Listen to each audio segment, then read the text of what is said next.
It's roughly 170,000 years ago. You're a human, barely recognizable as one, but still. You wake up, stretch, look around at the African savanna, and at absolutely no point do you think, you know what would really complete this morning: pants. And yet here we are, billions of people every single morning putting on pants or skirts, or whatever you call that thing that's technically pajamas, but you've been wearing for 3 days straight and you're calling it loungewear now because that sounds intentional. Clothes are so baked into human existence that we literally arrest people for not wearing them. Think about that for a second. The state will intervene if you're too naked. We built an entire legal system around the concept of please put something on. We have laws about nudity as a species. That is where we are, but why? When did this start? And more importantly, why did we do it when basically every other animal on the planet just didn't? Dogs don't wear clothes. Wolves don't wear clothes. The elephant, which is objectively smarter than most people you went to high school with, has never once thought, I need a jacket for this. The short answer is we have no idea exactly when it happened. The long answer is way more interesting, slightly weird, and involves lice, which, spoiler, is not as gross as it sounds. Actually, it is. It's exactly as gross as it sounds, but stick with it. Because the lice thing is genuinely one of the most bizarre and fascinating pieces of evolutionary detective work in all of science. Let's go back to the beginning, the naked ape problem.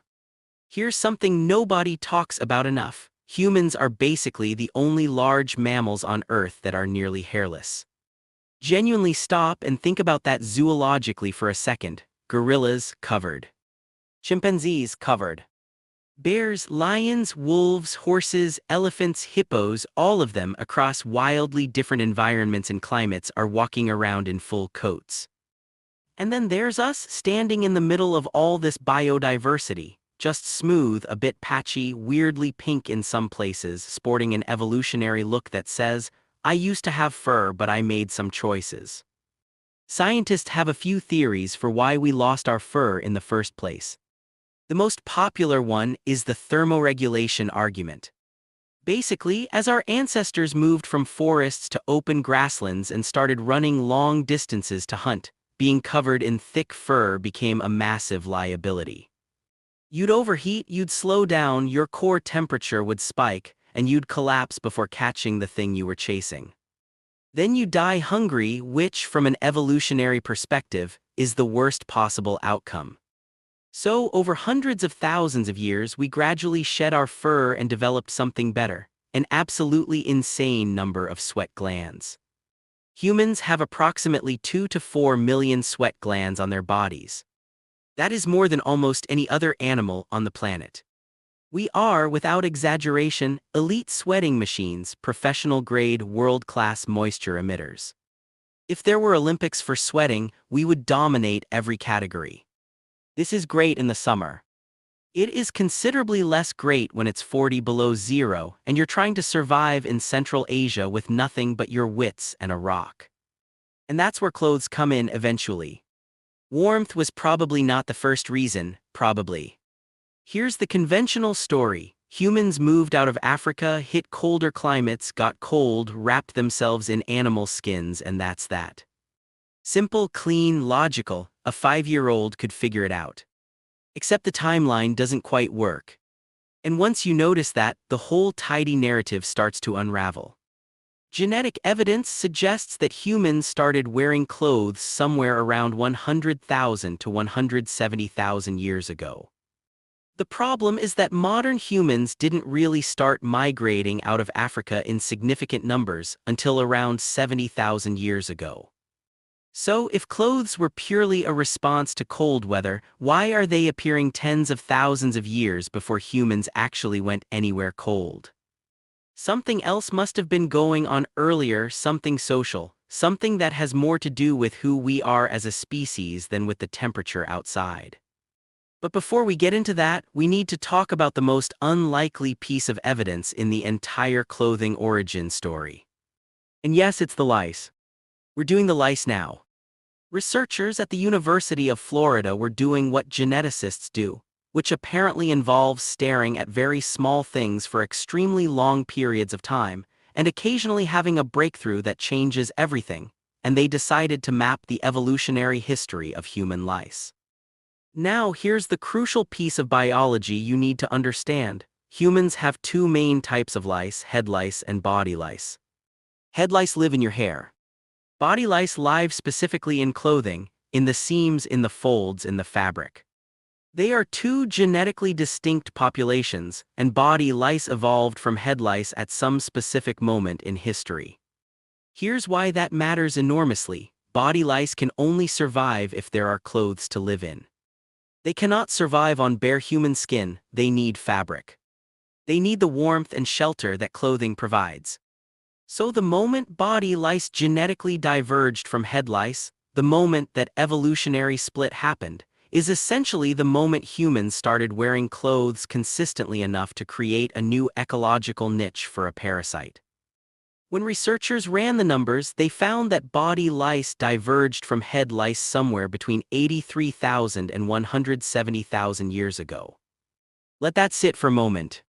A parasitic insect, one of the most universally hated creatures in human history, the thing that causes mass panic in elementary schools and ruins camping trips, accidentally preserved the earliest evidence of human fashion. The lice knew when we got dressed before we did. They were there. They adapted. They moved in. That is either beautiful or deeply, deeply horrifying. Possibly both simultaneously. Probably both. So what were clothes actually for first? Okay, so we've established that clothing predates the migration out of Africa by a significant margin, which means warmth cannot be the original driver. So what was? Theory number 1, basic physical protection not from cold but from sun, insects, sharp vegetation and general abrasion.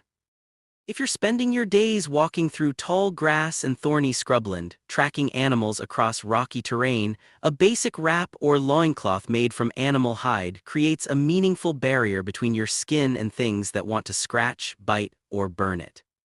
It's not glamorous, it's not philosophically interesting, but it probably kept early humans significantly more comfortable and reduced infections from small cuts and wounds. Sometimes the boring answer is the right one. Theory number 2 is where it gets genuinely interesting: social signaling. Humans are, at our core, profoundly social animals. We are obsessed with hierarchy in a way that goes bone deep. We are constantly, compulsively communicating who we are, what group we belong to, what status we hold, whether you should be scared of us, attracted to us, or deferential to us. We do this with our posture, our facial expressions, our voices, our hairstyles, our tattoos, and, quite possibly from very early on, with what we drape over our bodies. There's evidence that our ancestors were using pigments like ochre for body decoration as far back as 200,000 years ago. That's before the lice evidence for clothing.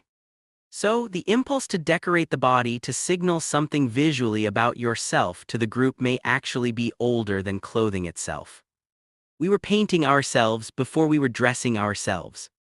The jump from decorating your skin to wearing a particular kind of hide in a particular way isn't a large cognitive leap. And once the hide is on, you start thinking about which hide and how it's worn and what that communicates. Is this the hide of something powerful? Did I kill it myself? Does wearing it say something about me? Welcome to the very first fashion industry. A small band of Homo sapiens on the African savanna arguing about who gets to wear the leopard skin. For most of early human history, clothing probably looked rough, a skin draped over the shoulders held in place with a cord made of twisted sinew, maybe crudely cut along the edges with a stone flake. Functional, ungainly, the prehistoric equivalent of wearing a bin bag. Gets the job done, but nobody's winning any awards.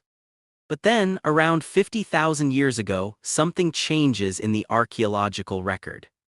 Researchers start finding bone needles, not just pointed tools for punching holes, but actual needles with tiny eyes through them, clearly designed for threading sinew or fiber and stitching material together with precision. Fitted clothing, sewn seams, garments shaped to the body rather than just thrown over it. The oldest confirmed needle with a proper eye was found in Denisova Cave in Siberia and dates back approximately 50,000 years. It was made from the hollow bone of a bird, shaped and polished to a fineness that is genuinely extraordinary. This object represents a cognitive leap that is difficult to overstate.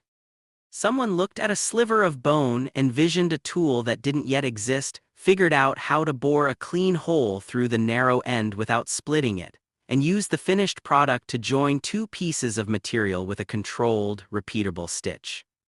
That is not survival instinct, that is engineering. That is design thinking. That is someone solving a problem through imagination and craft rather than brute force. And that needle matters more than almost any other object from that period. Because you can live without pottery, you can live without cave paintings.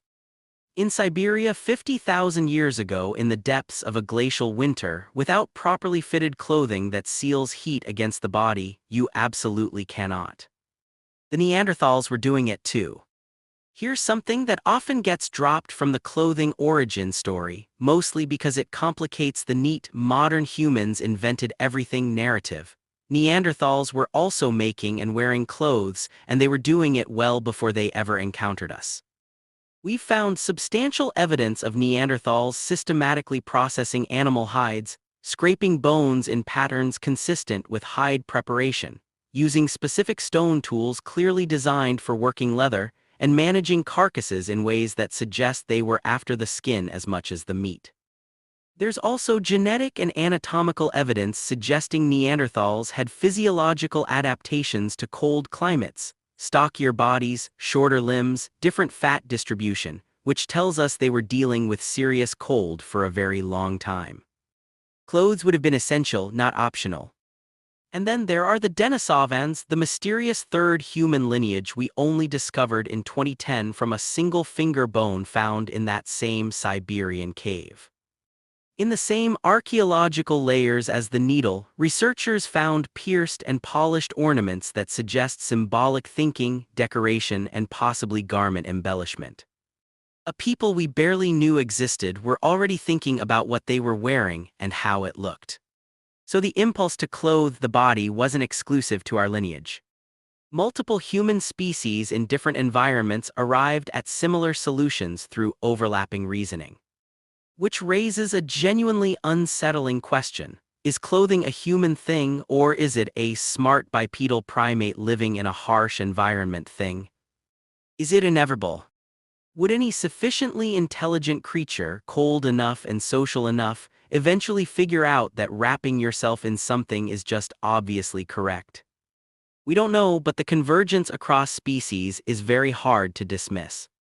Let's take a step back and talk about the truly strange thing here, the thing that separates human clothing from every other animal's relationship with shelter or protection. If clothes were purely practical, every culture across history would converge on the most thermally efficient solution for their climate and just stay there forever. Thick hides in the Arctic, light plant fiber in the tropics, same shapes, same function, total standardization, done. That is categorically not what happened. What happened is that humans immediately and universally made clothing mean something. In every culture we have records of going back to the earliest archaeological evidence. Clothing carries symbolic weight that goes far beyond its physical function. Priests wore different things than warriors. Rulers wore things nobody else was allowed to wear. The dead were buried in specific garments suited to their status and the journey ahead of them. Ceremonies required specific dress that would be absurd in any other context. Some of the oldest textile fragments ever found weren't just pieces of fabric, they were dyed in multiple colors. Someone tens of thousands of years ago looked at a perfectly functional piece of woven material and thought, this needs to be a different color. Not because it would keep them warmer, but because it would mean something different, because it would say something. This is the fundamental weirdness of human clothing. We use it as language. We use it to construct and broadcast identity. We use it to say, I belong to this group. I hold this rank. I am mourning. I am celebrating. I am dangerous. I am available. I am sacred. I am ordinary. No other animal does this.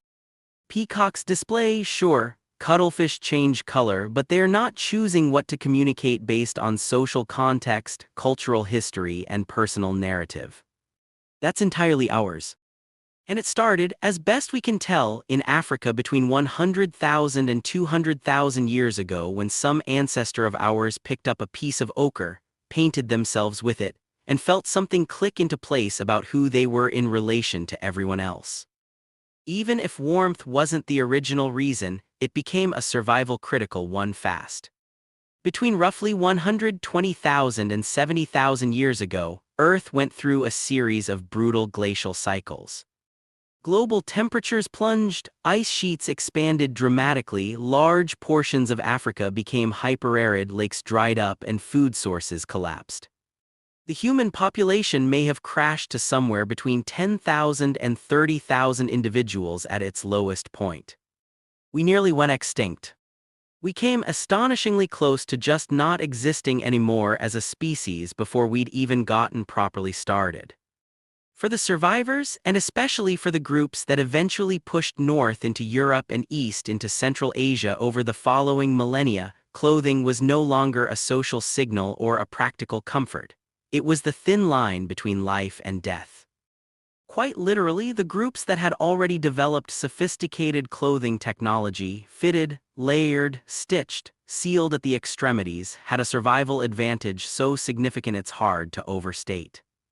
A properly constructed garment traps warm air against the body. It protects the wrists and neck, the places where blood runs close to the surface and heat escapes fastest. It allows a human body to survive temperatures that would kill an unclothed person in hours. Those with the needle, the thread, and the knowledge of how to prepare, hide, and layer materials made it through. They had children. Those children learned the same skills. And those skills, carried forward across generations, are part of the reason modern humans made it to every continent on Earth. We didn't just evolve bodies suited for the world, we built a second skin and carried it everywhere we went. There's a transition in the clothing story that often gets glossed over because it doesn't have a single dramatic moment attached to it: the shift from animal hides to woven plant fibers. Animal hides are warm, durable, and water-resistant. They are also heavy, stiff, difficult to clean, and you need to kill something to get them, which is a logistical constraint. At some point, humans started working with plant fibers, spinning them into thread, twisting them into cord, and eventually weaving them into fabric. The oldest known twisted plant fiber was found in a cave in the Republic of Georgia and dates to roughly 30,000 years ago. Crucially, those fibers were dyed in multiple colors, already decorative, already intentional, already communicating something beyond simple function. By the time of the Neolithic agricultural revolution, roughly 10,000 BC onwards, textile production had become a core technology of human civilization. Flax cultivation for linen, wool from domesticated sheep, and eventually cotton, silk, and the extraordinary variety of fibers that different cultures developed independently across the world. And with textiles came something genuinely revolutionary: the wardrobe. Clothing could be specialized for different purposes: a heavy cloak for winter, a light wrap for summer, specific garments for ritual, for work, for status, for mourning. Clothing became a system of expression rather than a single object of survival. The textile industry, long before the Industrial Revolution made it mechanical, was one of the most significant economic and cultural forces in the ancient world. Entire trade routes were built on it. Empires were financed by it. Wars were fought over access to the raw materials for it. Silk alone reshaped the political geography of half the world. All of this from a cold, naked primate with clever hands and a piece of bone. So why did ancient humans start wearing clothes? The honest answer is, for all the reasons, in overlapping waves driven by biology, culture, climate, and social complexity all at once. It probably started with practical protection, something between the skin and the thorns, the sun and the biting things. It evolved almost immediately into social signaling, a way of saying something about who you are in a world full of other people making constant judgments about you. It became a survival technology when the climate turned hostile and the migrations began. And it became an art form, an industry, a language, and an identity as human culture grew more complex. The remarkable thing isn't that we started wearing clothes. Given who we are, social, symbolic, status-obsessed, freezing half the time, it was probably inevitable. You are doing that right now. Whatever you're wearing, you made choices, conscious and unconscious ones, about what to put on your body today. And those choices reflect something about who you are, how you feel, what group you belong to, and what image of yourself you're presenting to the world. You are doing exactly what that person on the African savanna was doing, wrapped in an ochre-stained hide, figuring out how to signal something about themselves to the people standing around the same fire. 150,000 years of human history, and what connects you to them directly without interruption is the simple fact that you got dressed this morning. That's not a small thing, that's the whole thing. We get cold, we get creative, we get dressed, and then we spend the rest of our lives complaining that we have nothing to wear. Some things genuinely never change. What about you? Would you go back in time and live completely naked? Let me know in the comments. Until then, see you.